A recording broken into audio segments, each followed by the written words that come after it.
Now today we're looking at the ignition coil and ignition wires on a Subaru, and I will add this to our Subaru repair playlist. If you are new here, just bookmark the playlist. You can save thousands of dollars doing the work yourself. Spark plugs we did some time ago. You will find that video in that playlist. And that being said, let's jump right into the job. Now the ignition coil is very easy to get to. It's located right here on the passenger side of the engine. Before we start removing wires, you want to make sure that they are numbered. If they are not, passenger side, we have cylinders 1 and 3. You'll see, or you'll have a better look once we have, once I dig into it a little bit more. And then on the driver's side, you have 2 and 4. Okay, so these are already numbered for us. So let's start by removing these connections. And to make this a little bit easier to view, I'm just removing this intake leading from the air filter.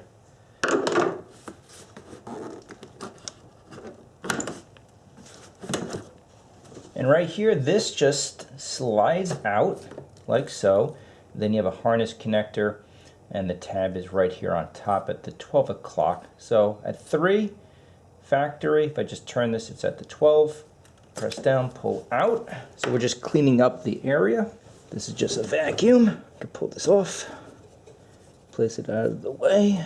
Now before we remove the wiring from the ignition coil, just note that this is number 1, 3, 2, and then 4 is on the bottom, okay? 4 is a little hard to get to, but not too bad. Just take your time, and there we go. Now the coil is held in by 4 10mm fasteners. So here I just have a wrench that one end is fixed, the opposite end is ratcheted. This makes it really, really easy just to break loose. And if you need to use the ratcheting side, it's easy enough to do so. And these are captive, okay, so they won't come out. You can't lose them. So a quick correction, this is held in by 3. I was assuming 4, but just 3 10mm fasteners. Okay. Then you have a harness connector right here. So harness connector pointing toward the front of the vehicle. There's a tab. So right here. Okay, tab. Pulling the tab. There we go. Okay, not too bad. Now testing the coil is easy enough. We just need a digital multimeter. Now if this is new to you, incredibly easy to use, and as always I'll have a link of all the tools in the description box below. But you simply plug in your leads. This is roughly $25 by the way, so it's not expensive. And we're doing an ohms or resistance test. So that's the omega symbol on the multimeter. Now looking at the ignition coil, you see 2 leads, pickup leads on each side, okay? And what we're going to do is receive a resistance based on checking these 2 corresponding leads, okay? So we'll do that right now. I expect this to be perfectly fine. This was replaced when we removed the engine for the head gasket repair. That was roughly 30,000 miles ago. So this should be perfectly fine, just doing this as a how-to. So the red lead from the multimeter and the black lead from the multimeter. So you're going, checking the 2 corresponding bottom and the 2 corresponding top. You should have between 9.5 to 12.9 ohms. It all depends on the temperature inside your garage or in the driveway, so on and so forth. So just take a look. And we have 11.2, that is perfect. And then the top ones, 11.1. So this is in perfect shape. Now let's test the wires. Now each ignition wire will have a different reading because they are different lengths. So to get better access to the passenger side one, let's just remove this air box, or the air cleaner housing I should say. This is just a flathead plastic, a couple of turns, lightly pry up. Okay, this comes right out. You have a 10mm fastener right there, and you should have another one right down here. I think is a 12. Mine broke off years ago. Again, the ratcheting wrench, this makes all the difference in the world. And some penetrating oil. Here in the Northeast, these cars get pounded. Map sensor, just disconnect this. Harness connector on top, there's a tab, press down the tab.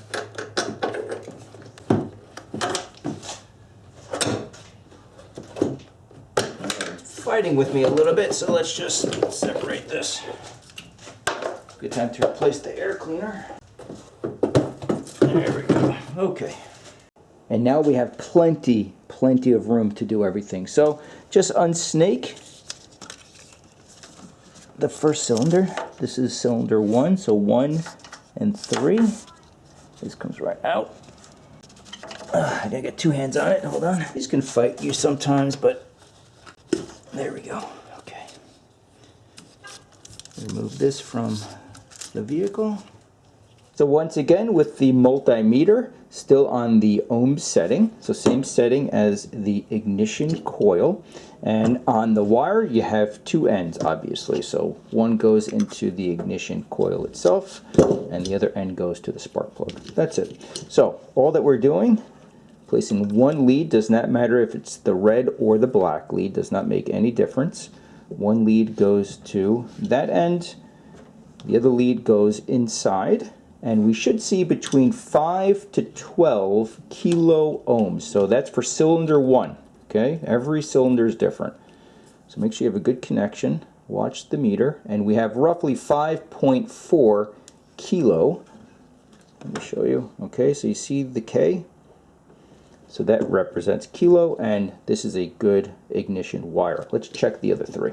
Now when you reinstall or install brand new ignition wires, make sure you hear a clicking sound. Okay, so you will hear it for sure.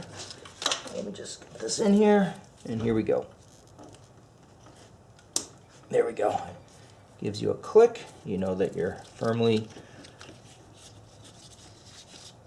in place, and now we can check number 3. Now cylinder 3 should be between 5 to 13 kilo ohms. There we go.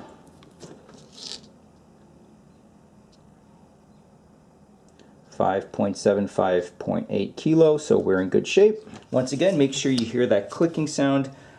I'll place the air box back in here, and then we can jump over to the driver's side. Now to get access to cylinders 2 and 4, we have to remove the battery.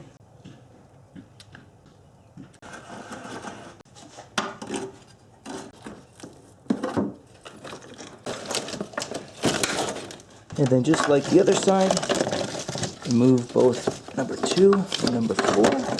Now for the second cylinder, we should have, just so you can see, okay, number 2, we should have between 8.5 to 20 ohms. Okay, 8 right on the money. Let's check number 4. Now this last one, I can't get a really good connection. As you can see, it's jumping around, but off camera what I'll do is just clean it out. And then ultimately, if I just still get a low reading, I'll just replace the wire, because I'm getting 6 kilo ohms. That's a little low. That's a little too low, but I suspect it's just a bad connection.